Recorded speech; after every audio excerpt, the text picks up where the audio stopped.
Eu fui tentado a começar compartilhando com vocês a palavra, trazendo um exemplo do mundo do futebol. Não sei se porque eu sou palmeirense, né? Mas assim, aliás, quando eu estava ouvindo um pouco ali a votação, né? Eu quase pedi para a gente olhar o VAR, né? Para ver como é que ficou se vai para o seminário ou se não vai. Mas enfim, se você tem a sua Bíblia, já deixa aberta comigo lá em 1 Coríntios capítulo 3, versículos do 3 ao 9. 1 Coríntios, não é Corinthians, tá? 1 Coríntios. E enquanto você abre, meus queridos, em 2017, o jogador de futebol, o Cristiano Ronaldo, ele recebeu a 5ª bola de ouro como o melhor do mundo. E aí, para você que acompanha um pouco o mundo do futebol, né? Talvez você viu um pouco essa notícia. Ele deu uma entrevista e nessa entrevista ele foi perguntado se ele de fato se achava, né, o melhor do mundo e coisa e tal. E aí, enquanto ele respondia, na realidade, de bate pronto, ele respondeu que ele não se achava o melhor jogador do mundo, ele se achava o melhor jogador da história. Não é uma questão desse momento, da contemporaneidade, é em relação a toda a história. Ele diz que ele é o melhor jogador da história.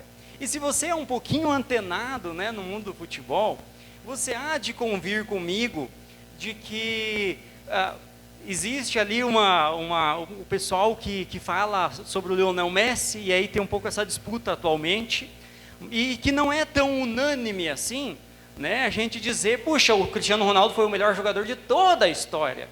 Porque a gente tem na história do futebol homens como Pelé, ou homens como Zinedine Zidane, ou homens como os brasileiros Ronaldos, né? Então não é com tanta facilidade assim a gente dizer que ele foi sim o melhor jogador da história.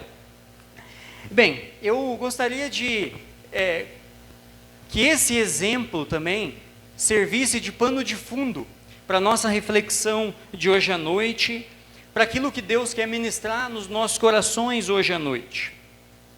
E eu convidei você para abrir a sua Bíblia no livro de Coríntios, 1 Coríntios, capítulo 3. Na realidade, eu vou ler alguns versículos do capítulo 3 e a gente vai ler também alguns versículos do capítulo 4. E nós vamos deixar que a palavra de Deus nos conduza, né, aquilo que Ele quer falar conosco nessa noite. Então, o versículo 3 diz assim, 1 Coríntios 3, versículo 3. Porque ainda são carnais, porque visto que há inveja e divisão entre vocês, não estão sendo carnais e agindo como mundanos? Pois quando alguém diz, eu sou de Paulo, e o outro, eu sou de Apolo, não estão sendo mundanos? Afinal de contas, quem é Apolo? Quem é Paulo?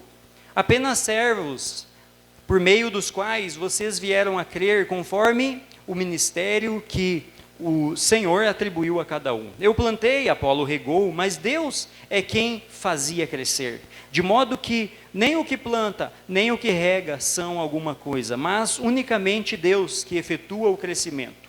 O que planta e o que rega tem um só propósito, e cada um será recompensado de acordo com o seu próprio trabalho. Pois nós somos cooperadores de Deus. Vocês são lavoura de Deus e edifício de Deus. Até aqui, amada igreja, a leitura por enquanto. Paulo, ele escreve para a igreja da cidade de Corinto, uma cidade ali, né, naqueles tempos antigos, uma cidade plantada uma igreja plantada pelo próprio apóstolo Paulo, mas que também tem mãos de outros homens, né, que pastorearam aquela igreja, ou até que estão pastoreando nesse exato momento em que essa carta está sendo escrita. Mas Paulo, ele escreve tentando resolver um problema, aliás, um grande problema, e através da escrita, ele quer trazer uma advertência para a igreja. Ele quer tratar de um problema sério, de uma divisão que está acontecendo ali na igreja de Corinto. Porque você sabe que sempre quando nós, como igreja de Jesus, quando nós nos dividimos, quando nós não mais estamos caminhando juntos e unidos, olhando para o alvo que é Jesus Cristo, deixando com que, quem sabe, diferenças pormenores façam a diferença na nossa forma de vida, a igreja enfraquece. A comunidade de Jesus enfraquece. Por isso a preocupação do apóstolo Paulo de escrever essa carta, de exortar os irmãos da cidade de Corinto. E a cidade de Corinto, ela é uma cidade, digamos assim, muito importante para aquele contexto. Ela é uma cidade de mais ou menos 250 mil habitantes. Juazeiro do Norte tem 276 mil habitantes, eu estava olhando essa semana. Então, quase uma Juazeiro do Norte. E é interessante que ela é uma cidade... apesar dela não ser uma cidade universitária, ela é uma cidade onde a população, as pessoas, elas estão muito antenadas na sabedoria de conhecer a filosofia do que está sendo dito, que é a sabedoria nos dias deles. Eles estão muito curiosos sobre a filosofia grega, por exemplo, e eles tinham na filosofia a fonte da sua autoestima, daquilo que colocava alegria para os seus dias e orgulho para os seus dias. Religiosamente falando, a cidade de Corinto, ela tinha mais ou menos 12 templos de religiões pagãs diversas, e aquela cidade, ela tinha a principal deusa daquela cidade chamava-se Afrodite, e os estudiosos dizem que as pessoas se voltavam para esse templo de Afrodite, e existia uma luxúria muito grande, pecados sexuais ali, onde diante dessa deusa, que era considerada a deusa do amor, isso também estava ligado à prática da prostituição religiosa. Por isso, o apóstolo Paulo, ele escreve aos coríntios, porque ele tem essa preocupação, e também nós precisamos ter essa preocupação a olhar para os nossos dias, para os dias de hoje. Porque se nós não guardarmos a fé e a união na fé, naquele que nos une, outras doutrinas, elas começam a ser semeadas pelo mundo e vão ganhando espaço no coração e na mente das pessoas. E assim, queridos irmãos, a gente olha para o apóstolo Paulo, trazendo também para nós a possibilidade de que uma pessoa possa viver ao mesmo tempo uma vida que busca ser espiritual, mas que na realidade está sendo carnal. E ele usa essa linguagem e essa palavra ali no texto que nós lemos. Então, fica evidente quando ele diz assim: gente, vocês não podem estar brigando por causa de líderes, por causa de pessoas que vocês acham que é mais espiritual, ou que é melhor e é mais eloquente, ou é mais sábio do que os outros, porque dessa forma vocês estão mostrando que vocês são carnais. E a chamada de Paulo é que a gente, não só os coríntios, mas a cada um de nós hoje, inclusive, possamos se voltar para a vida no Espírito Santo. E isso fica bastante evidente. Então, meus queridos, nós precisamos estar atentos. Será que a minha vida, ela está sendo uma vida de carnalidade ou ela está sendo uma vida do Espírito?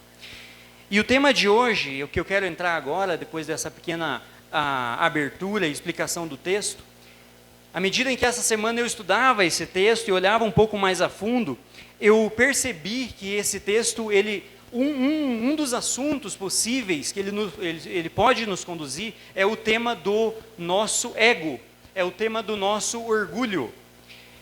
E eu quero falar sobre isso nessa noite. Ao ler essa carta, eu percebi que desde o capítulo 1, versículo 10, o apóstolo Paulo começa a trazer essa advertência, depois de uma saudação à igreja, e aí ele vai até o capítulo 5, até o final do capítulo 4, trazendo esse assunto. Por isso, meus queridos, a gente vai perceber aqui, então, que as pessoas estavam comparando o apóstolo Paulo com o Apolo, que era o pastor atual deles, e até mesmo com o Pedro, o apóstolo Pedro, e alguns, inclusive, até mesmo com Cristo. Um pouquinho antes, o apóstolo Paulo vai dizer: acaso Cristo está dividido? Porque cada um de nós trazemos a palavra, conduzimos os irmãos para que eles possam chegar ao pleno conhecimento do Cristo único e verdadeiro, Senhor e Salvador das nossas vidas. Então, a advertência de Paulo é no sentido de dizer: Coríntios, ninguém se glorie nos homens, ninguém deve se orgulhar daquilo que as pessoas podem fazer, ninguém tenha orgulho, porque nós, e o Paulo vai dizer, nós não somos nada. Se existe alguém que é alguma coisa, esse é Deus. Nós não somos nada, nós somos apenas cooperadores, nós somos apenas servos de Deus. Por isso, Coríntios, Paulo está dizendo, essa ciumeira no meio da comunidade, ela não faz sentido, ela não deve haver. Então, Paulo, ele vai tratar desse assunto de uma maneira muito sábia, a qual eu quero trazer você a olhar. Porque Paulo, ele poderia sim reagir a isso de uma forma orgulhosa.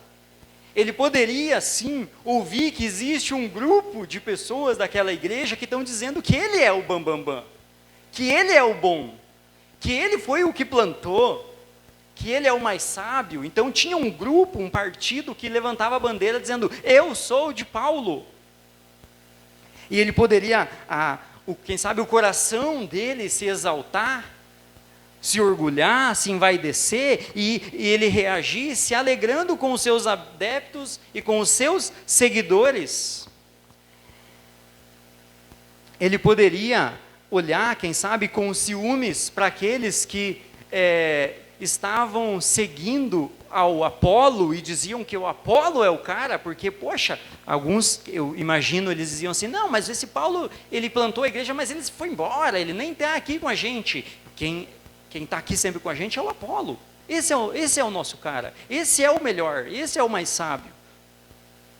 Mas Paulo não faz isso.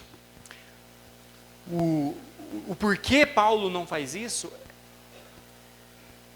é porque a mente de Cristo habita na mente de Paulo.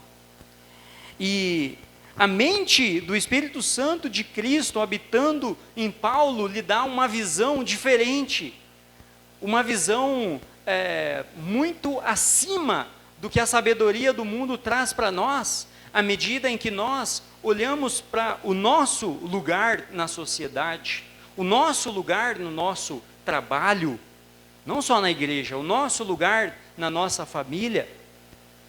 E quem sabe, algumas vezes, a gente é tentado, sim, a se comparar. A gente é tentado a olhar para dentro de nós e perceber: poxa, eu não sou igual fulano, eu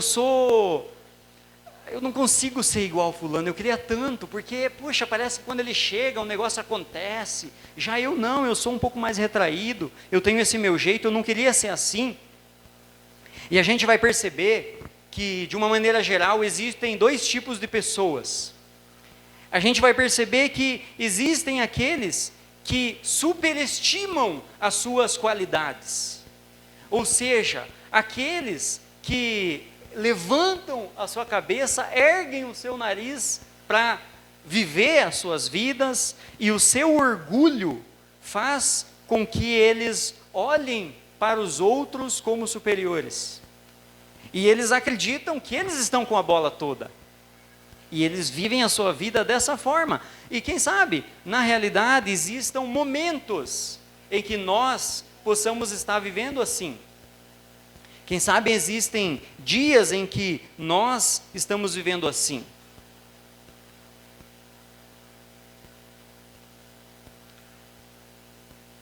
E aí eu tinha citado o exemplo do Cristiano Ronaldo como, de repente, algo que essa semana eu estava pensando, puxa, às vezes parece que ele sempre, né? Não quero também julgar ele, mas essa fala e essa entrevista eu trouxe como um exemplo para nós.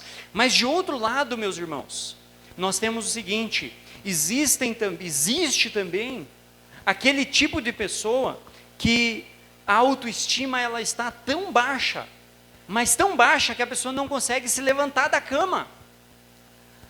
Muitas vezes a gente se sente tão inferior, mas tão inferior na sociedade, que parece que às vezes a gente diz assim, a gente acorda dizendo assim, opa, hoje o dia vai ser bom, hoje as coisas andam, e parece que a vida olha para você e diz assim, anda para onde?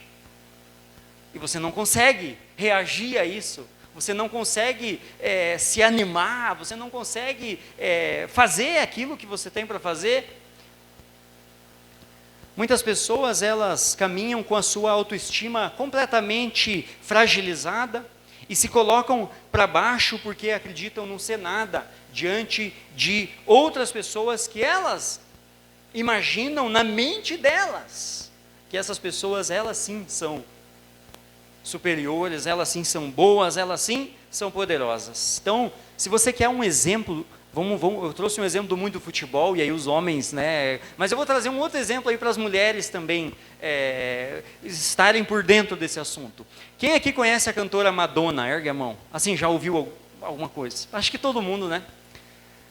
Certa vez saiu uma entrevista da cantora Madonna para a revista Vogue, e nessa entrevista, eu achei muito interessante, eu quero ler aqui, entre aspas, o que a Madonna falou a respeito da performance dela, da vida dela. Vejam, o que me impulsiona na vida é o medo de ser medíocre. Esse medo é sempre o que me impede. Venço um de seus ataques e descubro-me como um ser humano especial, mas logo volto a sentir-me medíocre e desinteressante, a menos que faça outra coisa espetacular. Apesar de ter me tornado alguém, ainda tenho que provar que sou alguém. A minha luta ainda não terminou e acho que nunca terminará. Essa é uma frase de uma cantora que já não precisa mais, entre nós, não precisaria mais provar nada para ninguém, certo? Ela já está no cume do sucesso. Mas ainda assim, existe algo dentro dela que a trava. Existe algo dentro dela que a aprisiona. E às vezes, ela se sente que ela está sempre competindo com outros, mas aqui nessa fala dela, às vezes eu olho e percebo, parece que às vezes ela está numa competição sempre com ela mesma. Ela sempre tem que ser melhor e melhor, e ela sempre vive uma vida cansada disso, uma vida de exaustão por causa disso. E eu queria dizer para você nessa noite, que a vida não é uma competição. Não sei quem colocou na nossa mente, talvez a sociedade, que a vida ela é uma competição. E isso é perigoso.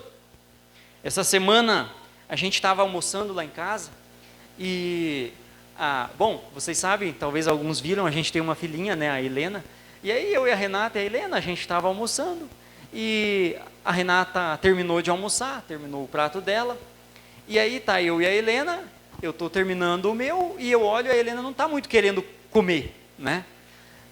Aí eu proponho uma competição, eu olho para a mamãe, olho para a Helena e digo assim, ei mamãe, vamos ver quem que vai ganhar. Vamos ver se a Helena ganha do papai e termina antes. Logo que eu falei essa frase, a Helena disse, não. E esse não de criança, um não involuntário, né? Para mim foi bastante significativo. Porque eu estava com esse assunto na minha mente, pensando sobre... O Bruno tinha me chamado para pregar hoje à noite. E eu achei muito significativo de que parece que as crianças entendem melhor do que a gente, de que a vida não é uma competição, né? E eu percebi que ela não queria competir. E quando o apóstolo Paulo escreve essa carta, meus queridos irmãos, ele também não quer competir. Quando o apóstolo Paulo diz, eu plantei, Apolo regou, mas é Deus quem dá o crescimento, Paulo não faz competição. Paulo, ele nos ensina, e por meio dessa ilustração, ele nos ensina que, sim, Jesus conquistou muitas pessoas por meio dele, Paulo, mas também, ele não deixa de dizer que Jesus alcançou muitas vidas por meio do Apolo. Ele diz isso com todas as letras. Paulo reafirma Apolo também como um servo cooperador, por meio de quem as pessoas creram. Portanto, naquilo que talvez o principal líder, um dos principais líderes, aliás, não é exagero a gente colocar o apóstolo Paulo entre os 7 maiores líderes de toda a história. Esses dias eu ouvi essa frase e eu concordo com isso. Paulo, ele traz para nós que muitas vezes nós temos orgulho por sermos os mais bem-sucedidos, nós queremos sempre ser os mais bonitos da turma. A gente sempre quer ser os mais inteligentes, a gente quer ser aqueles que estão por cima, que nunca perdem, a gente sempre quer, e parece que se a gente encontra alguém que é mais inteligente do que nós, se a gente encontra alguém que é mais bem-sucedido do que nós, a gente murcha. Isso porque a nossa alegria, ela estava no lugar errado. A nossa alegria, ela estava no nosso ego, no nosso orgulho. C.S. Lewis, um autor cristão muito influente, ele diz assim que o orgulho é o prazer de ter mais do que os outros. E não sei se você sabe, mas dentro de cada um de nós, no nosso corpo, existe um membrozinho que às vezes a gente não ouve muito falar, chamado ego. Existe algo dentro de cada um de nós chamado ego. E esse ego, ele é vazio, ele é dolorido, ele é atarefado e ele é frágil. O que isso significa? Existe, e esse ego, ele é como uma bexiga. Ele é como se fosse uma bexiga. E aí o que acontece?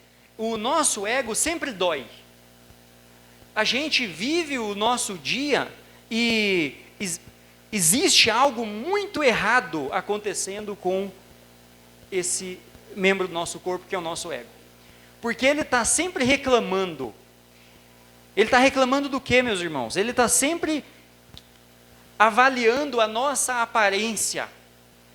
Ele está sempre querendo trazer para a nossa mente que a gente possa estar se comparando e pensando, será que eu estou bem na foto? Será que eu estou melhor do que fulano ou beltrano? Como é que eu estou? E aí, no nosso dia, muitas vezes, uma fala de alguém, alguma coisa que a pessoa não falou por mal, mas a pessoa disse alguma coisa, alguma mensagem no WhatsApp, alguma notícia que você ouviu ou que saiu, essa notícia logo parece que te põe para baixo. Não é verdade? Às vezes a gente ouve um negócio lá e a gente, ouve falar da vida de uma pessoa e logo a gente parece que estraga o nosso dia. Porque o nosso ego está querendo nos fazer ficar bem na foto.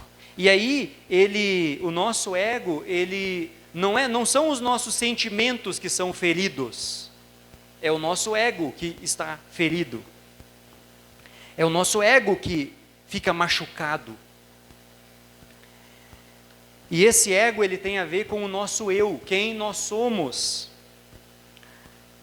Ele está o tempo inteiro exigindo que a gente se avalie. Já que eu falei da frase do Cristiano Ronaldo, eu quero falar de uma frase do Lionel Messi. a respeito do mesmo assunto, sobre ser melhor do mundo e coisa e tal.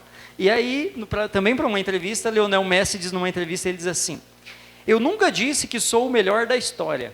Para mim, ser considerado um dos melhores já é o suficiente. É algo que jamais havia imaginado. É algo que não me interessa. Não muda nada ser considerado o melhor ou não. Eu nunca busquei isso. Aliás, eu nunca busquei ser. Parece assim, eu não investiguei tão a fundo, tá? Mas parece que o Cristiano Ronaldo tem assim um jeito melhor, ele consegue lidar melhor com o seu ego, não parece? Na forma como os dois falam. Não sei, isso também não faz do Lionel Messi alguém perfeito, alguém que não tem orgulho, nada disso, porque todos nós somos imperfeitos e todos nós temos o tal do ego instalado dentro de nós. Aquele que nós precisamos ter consciência de que existe e precisamos que a palavra de Deus e a sabedoria do alto nos ensine como lidar. E nada melhor do que continuar olhando para a palavra de Deus e para aquilo que Paulo está dizendo para nós, e eu convido de repente em casa você ler essa carta mais a fundo, mas eu quero ler o capítulo 4, os versículos 4 e 5. Então dá uma folhada na sua Bíblia aí, capítulo 4, versículo 4 e 5 diz assim: embora em nada minha consciência me acuse, nem por isso justifico a mim mesmo, o Senhor é quem me julga. Portanto, não julguem nada antes da hora devida, esperem até que o Senhor venha. Ele trará à luz o que está oculto nas trevas e manifestará as intenções dos corações. Nessa ocasião, cada um receberá de Deus a sua aprovação. Paulo foi, como eu disse, o plantador da igreja de Corinto, e aqui ele mesmo sabe que a igreja de Corinto está querendo colocar, ou está colocando ele numa sinuca de bico, numa saia justa, como se estivesse colocando ele em julgamento, num tribunal. Ele sabe que ele está sendo julgado. Ele sabe que as pessoas estão pensando: puxa, será que aquele Paulo é tudo isso mesmo? Será que ele é isso tudo mesmo que a gente imagina que ele seja? Então Paulo, meus queridos, assim como cada um de nós, e muitas vezes, ele sabe o que é estar no banco dos réus, sendo julgado pelas pessoas, tendo ali a sua performance, o seu trabalho, o seu jeito de ser, a sua personalidade, sendo julgado pelas pessoas. Talvez seja assim no seu trabalho hoje, quem sabe? Talvez seja assim na sua escola. Talvez seja assim na igreja. E aqui, Paulo, ele escreve essa palavra que eu acho fantástica.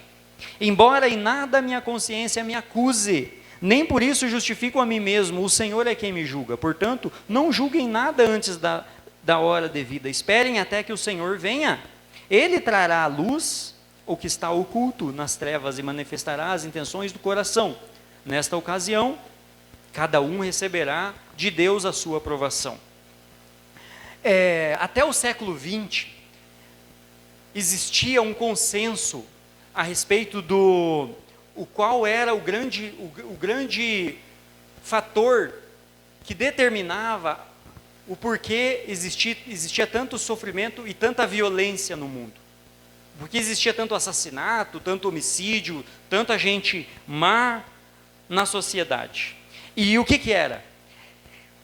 Existia o consenso de que o orgulho ou a autoestima elevada demais era o grande problema. A soberba era o grande problema. E aí se tinha, no passado, que o tratamento para isso era repreender as pessoas.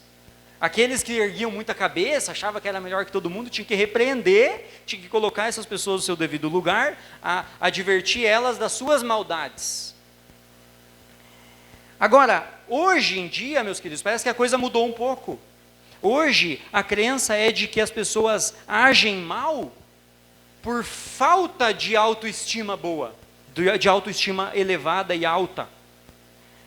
Hoje, as pessoas pela desvalorização de si mesmo, elas são tão desvalorizadas, elas têm a autoestima tão baixa, que é por isso que elas assumem esse jeito de ser. Então esse é o jeito moderno de se pensar, o porquê que existe tanta violência, tanto mal no mundo. E o tratamento hoje é o contrário. Então, se a pessoa tem autoestima tão baixa que leva ela a querer ser maior através da força e da violência, a gente vai elevar a autoestima dessas pessoas. A gente vai dar um gás na autoestima dela e levar ela lá para cima. Dizer para ela que ela é alguém muito melhor do que ela acha. A gente vai levar ela a um pedestal. Isso faz com que a gente divida a população. E aí a gente vai ter metade da população dizendo: o que importa é o que os outros pensam de mim. E aí a pessoa vai sempre querer se sobressair porque ela está se comparando. De outro lado, a outra metade vai viver dizendo: o que importa é o que eu penso sobre mim. Que é o que se diz hoje, né? O que importa é o que você pensa sobre você. Não ligue por o que os outros falam, mas o que importa é o que você pensa sobre você mesmo. E obrigado, pessoal do louvor, por terem tocado. Não foi combinado, mas a primeira música do louvor: não importa o que vão pensar de mim, eu quero é Deus. Ou seja, existe uma saída para essa sinuca de bico, porque as duas parecem estar equivocadas. As duas formas de enxergar a vida e o mundo. E a saída é olhar para o Evangelho. A saída é a gente encontrar a solução naquilo que a palavra da sabedoria de Deus traz para nós. E a solução daquilo que a palavra de Deus traz para nós é, na linguagem de um autor também bastante influente chamado Timothy Keller, a olhar para a palavra de Deus é o autoesquecimento, ou a humildade. A solução, conforme então o apóstolo Paulo aqui, meus queridos, é a gente perceber, e ele vai dizer isso mais adiante: não me importa o que os outros pensam a respeito de mim. Até legal o jeito que ele fala, eu convido você para olhar depois. Não importa o que os outros falam sobre mim, eu não importo o que vocês falam sobre mim. E aí ele diz assim: eu não importo nem o que eu mesmo penso a respeito de mim. Ou seja, ele está saindo dessa cilada com jeito. Ele está dizendo: o que me importa é o que Deus pensa de mim. O que me importa é o que o Filho de Deus disse que eu sou. E a gente vai perceber que quem o Filho de Deus diz que a gente é filhos amados, em quem o Pai se alegra. Então, apenas importa o que Deus pensa de nós. Paulo, ele está falando sobre humildade. O apóstolo Paulo, ele está afirmando que ele está demonstrando que ele alcançou um estágio nesse sentido, de ter paz, de ser ousado, de ser proativo, de ter iniciativas diante da vida, mas ao mesmo tempo de ser humilde. As duas coisas. Porque ele sabe quem ele é em Deus. Ele sabe que a única forma da gente sair dessa cilada é a gente esquecer, na realidade, de nós mesmos. Porque às vezes a gente acha que tudo é sobre nós, né?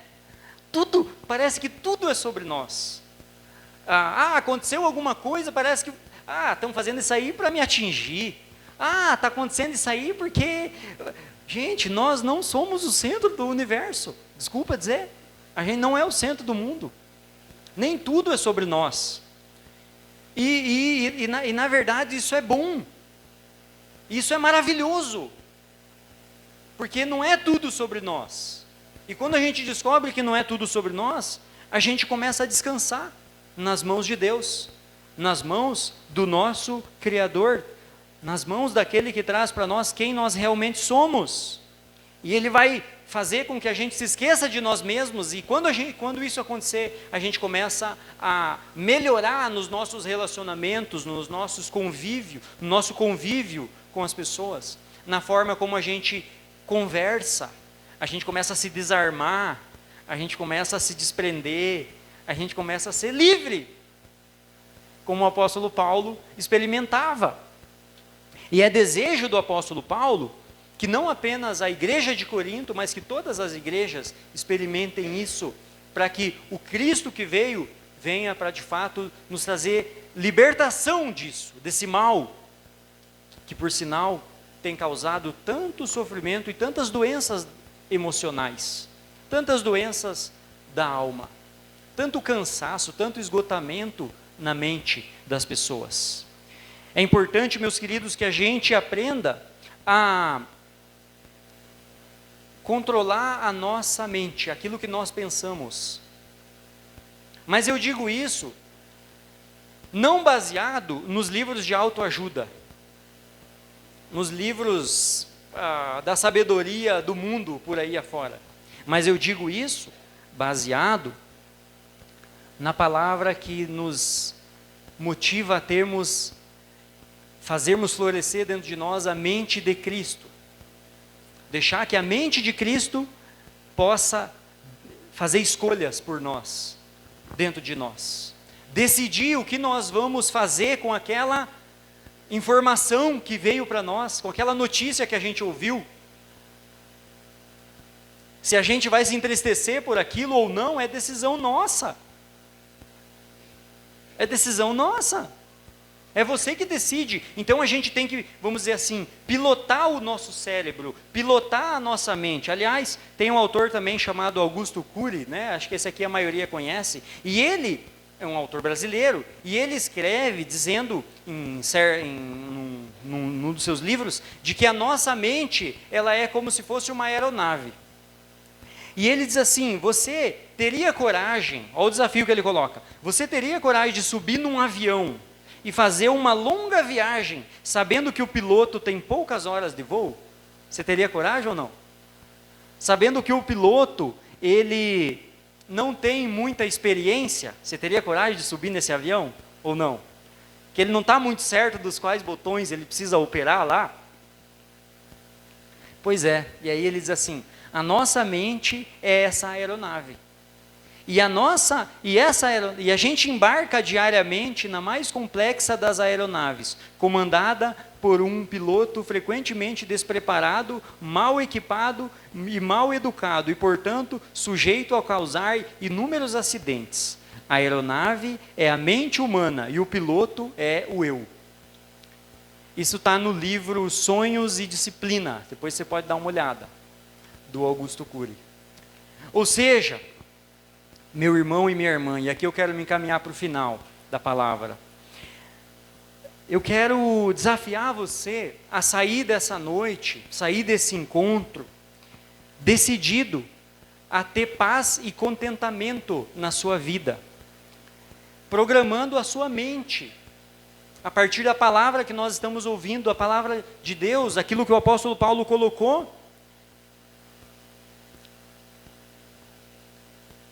E isso a gente só vai conseguir à medida que a gente treinar e exercitar o autoesquecimento, a gente se esquecer de nós mesmos e descobrir que o mundo não é sobre a gente, mas é sobre Ele. A vida e tudo o que acontece, tudo o que se passa, se existem aqueles que querem se exaltar, deixa eles caminhar. Se existem aqueles que erguem a cabeça e dizem que são os melhores de todos, deixa eles. A nós compete guardar nossa mente, o nosso coração. A nós compete a pedir, ó Jesus Cristo, ó Espírito Santo, venha habitar em mim. Faça eu olhar para o mundo com os seus olhos. Faça eu decidir por escolhas sábias, conforme as quais o Cristo que pisou nessa terra, o Jesus de Nazaré, decidiria. Dessa forma, a gente consegue, por meio de Cristo Jesus, controlar o nosso ego e colocar ele no lugar que ele tem que estar, equilibrar ele. Quanto mais a gente compreender o Evangelho, maior é o nosso desejo de mudar. Que Deus nos ajude. Eu quero convidar você a se colocar de pé por um momento para a gente fazer esse momento de refletir sobre aquilo que a gente ouviu, que a gente está ouvindo. Pense aí um pouquinho, feche os seus olhos. Que Deus, Ele nos ajude a que nós possamos ter menos necessidade de evidência na sociedade e mais possibilidade de contemplar as coisas simples da vida, aproveitar melhor da vida. Que Deus, Ele nos ajude para que a gente cobre menos de nós mesmos e menos dos outros e que a gente nos doe mais em amor. E que a gente faça isso com leveza nas nossas vidas. E principalmente, que a gente possa saber que se as pessoas nos colocam no tribunal, se as pessoas estão nos julgando, que a gente possa fazer como Paulo, sair dessa cilada. Porque o único tribunal o qual a gente estava era o tribunal de Cristo. Era o tribunal de Deus, e ali nesse tribunal, que é o mais importante de todos, nós já fomos julgados e nós já fomos absolvidos. O Senhor já nos absolveu, nós estamos livres, nós temos paz com Deus por meio da fé em Jesus Cristo. Se você entregou a sua vida a Jesus Cristo, se Ele já é o Senhor e Salvador da sua vida, você tem paz com Deus, meus queridos. A sua vida não é o que as pessoas dizem que a sua vida é. A sua vida não é nem mesmo o que você acha que você é. A sua vida é quem Deus disse que você é. E Deus diz que nós somos filhos amados, que encontramos paz com Deus por meio do Filho. Que exista liberdade na sua vida, que essa liberdade te traga para uma vida de experiências sobrenaturais com Deus, à medida em que você vive os seus dias, que você possa olhar para a voz de Deus e que ela seja a voz que realmente importa para você direcionar os seus dias e a sua vida. Por isso eu te convido a orar comigo. Pai, nós celebramos ao